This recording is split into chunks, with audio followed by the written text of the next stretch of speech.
Welcome back to the Charles in Charge Cowboy Sports Report. It is Saturday, the 26th of November, about 8:45 Central Time, my time, evening, of course. Night video, you probably won't see it till the morning. If you're watching this video and you have not subscribed to my channel, please press that red button. It is free. And the like button also, like Mike Fisher says, it helps you basically get your video viewed more. Please subscribe, guys. My first goal is to get to 1,000 subscribers, 4,000 watch hours. When I do that, then I can finally start to do live shows. And when I do live shows, they will be live, if you know what I mean. You will be entertained, I guarantee you. You will not regret subscribing to my channel. I'll even have a call line. And then soon after that, open up a Zoom line. So you can call in or Zoom in during a live show and tell me if I'm right or wrong, or we could just chop it up about the passion of ours that we all share, the star that we took off America's flag, put on that helmet to make it America's team. My first game I witnessed, Super Bowl 28, when I was like 6 years old. And ever since then I've bled blue and lived and died with every game. Don't know why, but that night something happened. And I'm 36. Been watching this team for 30 years now. We are 8-3, coming off back-to-back wins against teams with winning records. I don't think we've done that since 2014. I think in 2016, in that 11-game streak that we had, I don't think we had back-to-back wins against teams with winning records. But we just beat a 8-1 team on the road, and then came home and beat a 7-3 team.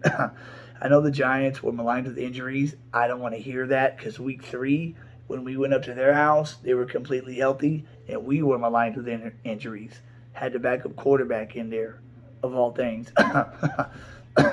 No Michael Gallup, no Dalton Schultz, no Jaron Kearse, no Tyron Smith. Tyler Smith was only starting his third game at left tackle, being thrown in the fire at left tackle. Now, at this point in the season last year, we lost on Thanksgiving and we're 7-4 after 11 games. This year we are 8-3. This team is a better team than last season. The offseason moves that we made were good. Everybody was scrutinizing not getting Gregory, letting that slip away, and cutting Lyle Collins. Those two subtractions all off season, the talking heads were saying were big losses, and how could we have gotten better by losing Gregory and Lyle Collins. And they were talking about Collins like he was a supreme right tackle still. His best days were behind him. 2019 was a good season for him. 2020 he's out of shape, has to have hip surgery. He's gone all 2020. To start 2021, he plays week 1 and gets suspended 6 games for being an idiot. And misses another 6 games. So 16 plus 7, that's what, 23. So he missed 22 out of 23 games. He was not that good last year. And when they took Terrence Steele out and put Collins, fat ass, back at right tackle, the offensive line, for some reason, it was not the same. It didn't have the same continuity. And this year, Terrence Steele is road grading people, man. He is balling out.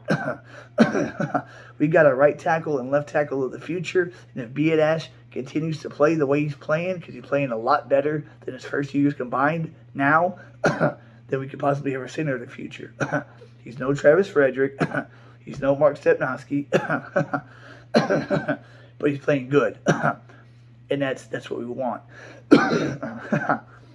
Now, we are in a beautiful position, guys. I don't know if y'all realize the position that we are in. 8-3. Minnesota's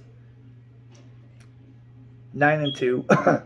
And Eagles are 9-1, pending what happens tomorrow night at home against Green Bay. Eagles' next 4 games. At home against Green Bay, then at home against Tennessee. I think the Titans, with the style of ball they play, have a good shot at knocking off Philly. After that, they're at the Giants and then at Chicago. If they beat Green Bay tomorrow night, and the last 2 weeks the Eagles have looked very suspect, They barely escaped the Colts last week. Oh, man, that drove a dagger in my heart. 17-16.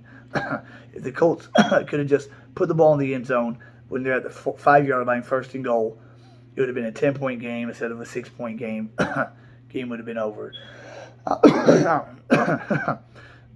Or at least get field goal range, kick a game-winning field goal. They had over a minute left. But I believe the Eagles will drop one of these 4 games, at least one. I would put my money on Tennessee. And then when they go to the Giants schedule is rough from here on out. They got Washington, Philly, Washington, Minnesota. I think it was the Colts, Minnesota, and Philly to end the season. So whenever they play the Giants might be back against the wall. They should be healthy by then. And it might be a must-win game for them to hold on to a playoff seed for playoff chances. And that could be a dangerous trap going into MetLife Stadium on that game. If they were to lose back-to-back against Tennessee and the Giants, that would be amazing, because that would be 2 divisional losses that they have. So out of the next 4 games, if they were to lose one, if they were just to lose one, and we could choose, it would be the Giants, because therefore the more divisional losses, the better. Our next 3, as you know, we're at home against the Colts, at home against the Texans, and we go to Jacksonville. So after our next 3 games and Philly's next 4 games is the big heavyweight title fight at our house this time with our starting quarterback. And since Dak's been back, we are averaging 34.8 points a game. We're averaging like 22 in rushes at quarterback. We should be 11-3 at that point, and Philadelphia should be 12-2. I don't see Philadelphia being 13-1, not in the least. They should at least be 12-2. If they could be 11-3 also and drop 2 of the next 4, even freaking better.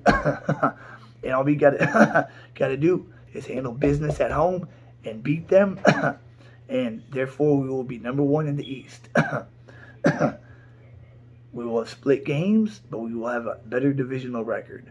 And when we played Philly with Rush at quarterback, if it was a 3-point game in the 4th quarter, after basically 3 first-half turnovers, one of them turnover on downs with our own 34, and Rush rallied us back to make it a 3-point game.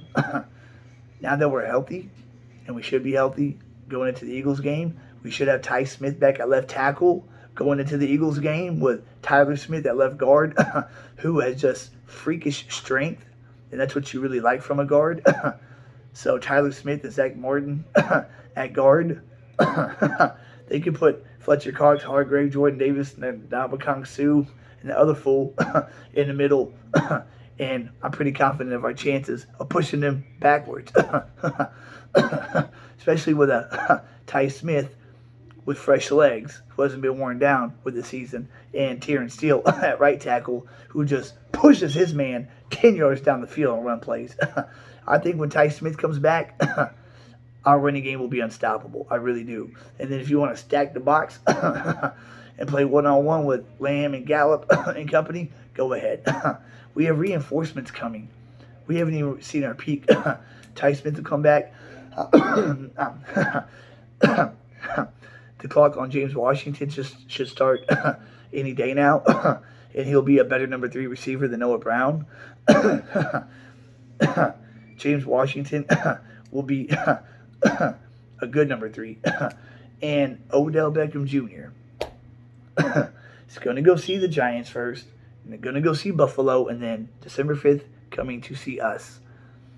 I don't think money, Matt, is the biggest thing to him right now. He's made plenty of money in his career. He's gotten a 2nd, 3rd, and 4th contract.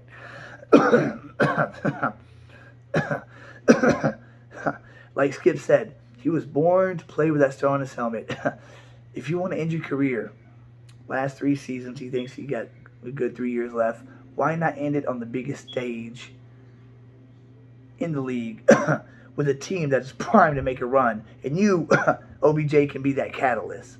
I think that's why our visit is last. He's going to go see the Giants, then Buffalo, then us last. And usually the last visit is able to make the strongest impression.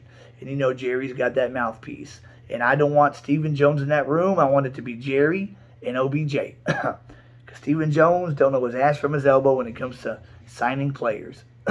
We've seen that time in, time out. He could fuck up a good contract in his sleep. I believe OBJ would take less money to come play here. And he knows that we have a shot at winning this year. And not just this year, but the next few years also. This team is so young. We have 5 rookies from this draft class that got a D rating, a D grade from Mel Kiper. And everybody else really gave the draft a D grade. We have 5 rookies. 5 rookies right now that are either starting or making a big impact. Tyler Smith starting every play. Sam Williams, rotational defensive end player, has 3 sacks and a pretty good amount of splash plays and getting better every game. That's first, second round pick. 4th round pick, Jake Ferguson. He is an awesome tight end. This man could be the next Jason Kelce. Kelce is Travis Kelce, not Jason. Could be the next Travis Kelce. Seriously, he's got the size, the intangibles. You saw him leap over a defender on Thanksgiving. So 4th round pick Ferguson. 5th round pick DeRon Bland is playing pretty decent for a rookie in the slot at corner. And then Damone Clark, another 5th round pick, playing full time in Anthony Barr's absence. And then Peyton Hendershot, tight end number 3, a UDFA, wasn't even drafted. That's 1, 2, 3, 4, 5, 6 tight ends, either starting or in the rotation heavily, making a difference on this team. And then we got a bunch of second-year players who were rookies last year, who were doing great. And we got a bunch of 3-year players that were drafted in 2020 that are balling out, a la Trayvon Diggs, CeeDee Lamb, Neville Gallimore, and company. Only really disappointments from this draft so far is Jalen Tolbert and the Vanilla Gorilla, who's not even on the team anymore. Our defense, after 13 games, is averaging exactly 17 points a game.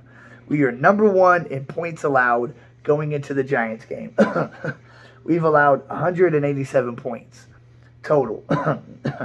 At number 2 is Buffalo at 199. Number 3 is the Patriots at 202. Now we got games to play tomorrow. There is 5 teams that, if they allow a certain amount of points, could have less than us after 11 games. Tennessee is allowed 185. So all they got to do is allow a field goal, and they'll have a lot more than us. Denver has the best shot. They've allowed 171. So if they allow more than 16 tomorrow, we're still number 1. The Jets are at 186. So all they got to do is just allow a score of any kind tomorrow. San Fran is at 173. So if they allow 14 or more, we're still number 1. And Philly is 183. So they allow 2 field goals or a touchdown. I'm confident that after tomorrow we will still be number 1 in points allowed. That is a hell of a stat. I don't think we've ever been number 1 in points allowed. Not that I can remember. And points scored, basically number 3. We're at 279. At number 2 would be Buffalo at 309. Number 1 would be Kansas City because they got 300. And they haven't played yet. They'll play tomorrow. So I'm pretty sure they scored more than 9 points tomorrow. And the 2 teams to play tomorrow, Philly and Atlanta. Philly has 263. So if they score more than 16, they will be above us. And Atlanta at 259. So if they score more than 20, they'll be above us. Those are the only 2 teams that have not played that could surpass us in points scored. So at worst, tomorrow will be 5th in points scored. We could be 3rd in points scored. Packers got a good defense. They could shut Philly down. And Atlanta's offense is a big roller coaster. They might not score 20. So does that sound like a Super Bowl team to you? Number 1 in points allowed, and number 3 or number 5 in points scored? That's beautiful. Throughout the season, if you take all of our games with Cooper Rush, we've averaged a total of 26.3 points a game. So all 11 games, we've averaged 26.3 points a game. But the last 5 weeks, since Dak has been back, we've averaged about 35. Our defense averages 17 on average. So if we score 28, 31 to 35 points a game, we should win every game. Really. Green Bay's the only team that scored over 30 against us, and it took overtime to do that. And then we only have 2 other games, or 2 or 3 other games that went over 20 points. That's how good this team is.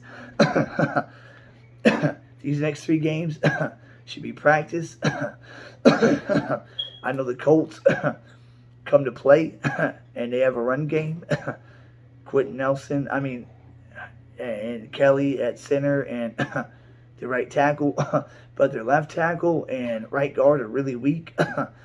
And the Eagles exploited that last week, and that's how they got the win. But if we can stop Jonathan Taylor and hold him to 75 yards or less, then we will see our defense taking steps, our run defense. Because Dalvin Cook had 71 yards. I know it was only 11 carries.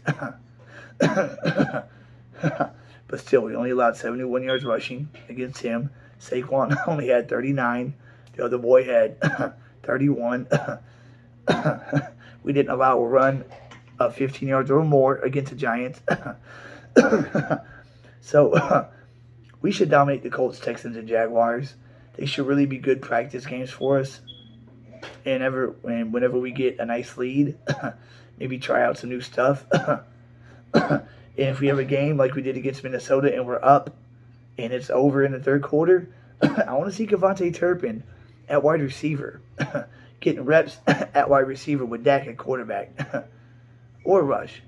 I just want to see Turpin in the slot. See what he can do at wide receiver. Steve Smith, I know he's smaller than Steve Smith, but Steve Smith came into the league. People said he could only be a return man. He was too small. But he had the fight in him. It ain't the size of the dog in the fight. Y'all know it's the size of the fight in the dog. And Steve Smith wound up being one of the best receivers the league has ever seen. I think he's Carolina's leading receiver by far. Broke every receiving record they ever had. And he wasn't supposed to be a wide receiver. He was too small, only a return man. We just need Minnesota to drop 1, maybe 2 in these last 6 games for them. And Philly just need them to drop 1. We got a tiebreak over Minnesota. The Giants are no longer a threat. They are swept. And the number 1 seed is right there for the taking. It's right there. So tomorrow night, even though we can't stand Rodgers, he's been our daddy for as long as I can remember. But tomorrow we'll convert to cheeseheads on Sunday night. Aaron Rodgers don't lay down for nobody, and that defense is pretty good. And if they can go into Philadelphia and knock them off on the first of 4 games before they play us, that'll be so freaking beautiful. Being that they got Tennessee coming into the house the next week. Philly's having trouble stopping the run. Ndamukong Suh and Linval Joseph just coming off the couch. It's going to take them a little while to get acclimated. And there's probably a reason why they were still sitting on the couch this late in the season with so many teams that needed defensive tackles. So I don't think that Ndamukong Suh and Linval Joseph are going to be that big of an impact, especially on a consistent basis. And Jordan Davis, hopefully hits a rookie wall, especially when he comes back from injury. But I'd like to see the Eagles have a couple injuries, see how they handle adversity. They're only missing one guy right now on offense, Dallas Goedert, and that's throwing their offense off kilter big time, where they only got 17 points last week, and that was just because the Colts didn't play their cards right, and that was against a head coach coaching his second game of any level. He's never been a position coach. Jeff Saturday only played center for Peyton Manning. He's never coached at any level, let alone be a head coach. And it was the second game as head coach and almost beat the Eagles. And when the Eagles won, I forget whatever the hell their head coach's name was, but he wants to get all hot, start talking a bunch of shit because they won 17-16 over a 4-win Colts team. All right, we'll see how much they'll be talking when they come into our house Christmas Eve when we got Big Ty Smith back and the big Hercules rookie at left guard and James Washington back in the slot and hopefully OBJ as wide receiver 3.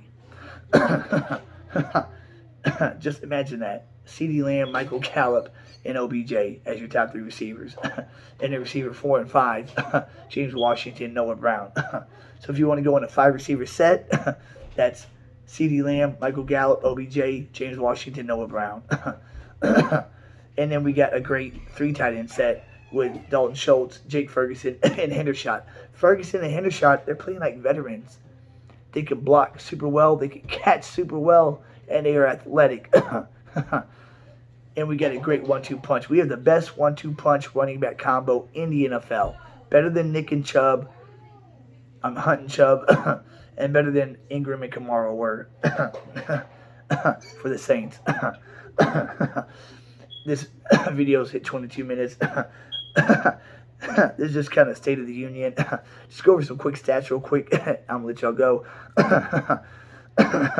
Prescott, so far this season, he has been 124 of 182, 68% completion rate, 10 touchdowns, 6 picks, 1,400 yards, just about 1,393, say 1,400. Rating of 95.3. That's not QBR, that's rating. I don't exactly understand what that rating means, but 95.3. Been sacked 7 times, averages 232 a game. Dak's averaging 232 pass yards a game. That's all we need him to do. We run the ball for $150 a game, and all Dak needs to do is pass for 232. The blowout against Minnesota, he only had 25 pass attempts. That is our secret to success. Run the ball with Zeke and Pollard, get that going first, and then let Dak start throwing the ball after that. He don't need 30, 40, 50 attempts. 25 was ample, and he was 22 or 25 in that game. In the first half of the Giants game, Kellen Moore tried to make it. He reverted back, I don't know why, to 2019 and try to make it the Dak show. No, run the ball, especially if it's working. Zeke was eating hard in the first half. And just run the ball. Run the ball. And once we get that run game established, then let Dak play off the play action. And our offense can't be touched when we do it like that.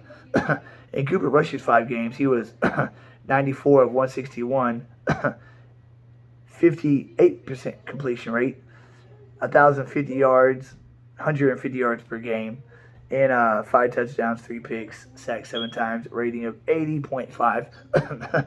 So far, Pollard on 136 carries has 761 yards, 5.6 yard average, long is 57. He has 6 touchdowns, and he's averaging 69 yards a game on the ground. Zeke has 140 carries, 577 yards, 4.1 yard average. His long is 27. He's averaging 64 yards a game. So Pollard's averaging 69 yards a game on the ground. Zeke 64. And Zeke has 6 touchdowns on the ground to Pollard's 6. Zeke has 7 rushing touchdowns to Pollard's 6. Our receivers, CeeDee Lamb, finally looking like a number one. He's got 64 catches on 104 targets, 857 yards, 5 touchdowns. His longest is 35. It would have been like 65 in week 3 if he'd have caught that drop. He's averaging 77 yards a game. And his yak is 278. It's not bad. Noah Brown, 28 catches, 384. A touchdown. His longest is 45. Michael Gallup, who's now starting to get his legs out from under him. 24 catches, 274, a touchdown. His longest is 27. And Tony Pollard, as a receiver this year, has 23 catches, 249 yards, 2 touchdowns, and his longest is 68. That one against Minnesota. Our leading tacklers on defense, people gave up on the Wolf Hunter. He's our leading tackler this year. He's got 44 solo, 75 total. Number 2 on that list would be Donovan Wilson. He's got 53 solo, 70 total, with 3 sacks. The Wolf Hunter has 1. Our sack leaders, Parsons has 12, Armstrong has 8, Tank has 6, and Fowler has 5. Fowler and Tank would really need to kind of step it up to reach 10 in the next 6 games. Tank would need 4, Fowler need 5. So they can have a multiple sack game in this last 6-game stretch. That'd be nice. It'd be awesome if we can get 4 guys that get 10 plus sacks. I don't think that's, I don't know if we've ever done that before. And then you got Donovan Wilson and Sam Williams with 3. And J-Ron Curse and OC at 2 apiece. And then a whole bunch of other guys with 1 sack. And then INTs, Trayvon Diggs has 2. Deron Bland, Malik Hooker, Donovan Wilson, and Jordan Lewis all have 1. So that's only, 7 interceptions. Last year I know we had a lot more.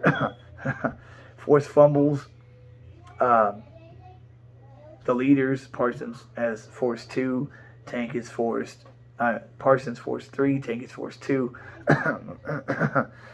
And fumble recoveries, we have 8 fumble recoveries. I believe we have 11 forced fumbles total, 8 fumble recoveries. Match out with 7 interceptions, so that's 15 takeaways. 15 takeaways after 11 games isn't nothing compared to the takeaways we had last year after 11 games. But we're averaging 17 points a game.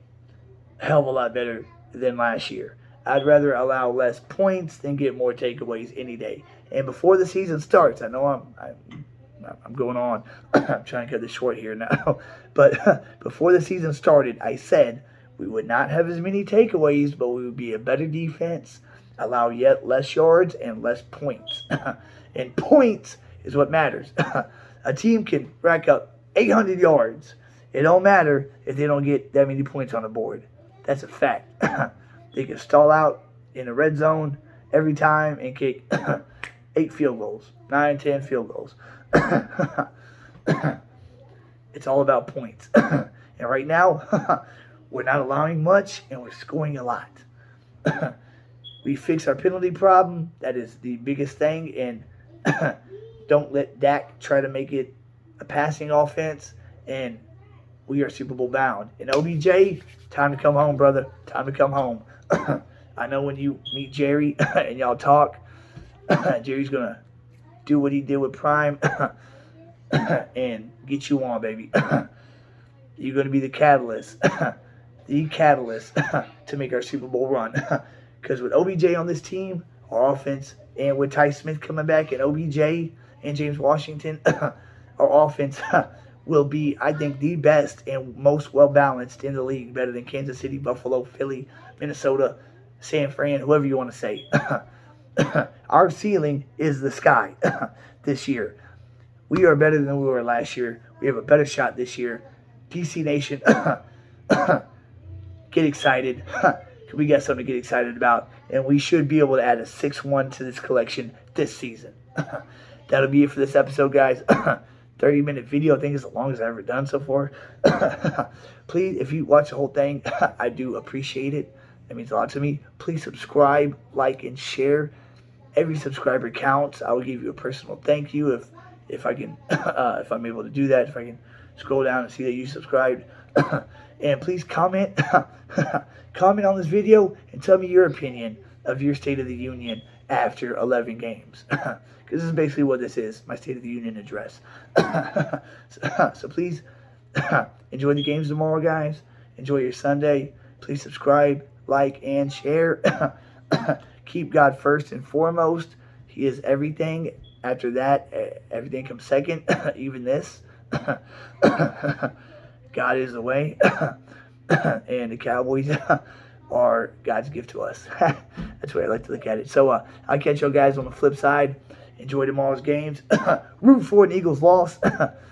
Oh, man. If they lose tomorrow, it'll be a great, great Sunday. Other than that, I'm out for this episode, guys, and I'll catch you on the next one. Charles in Charge is out.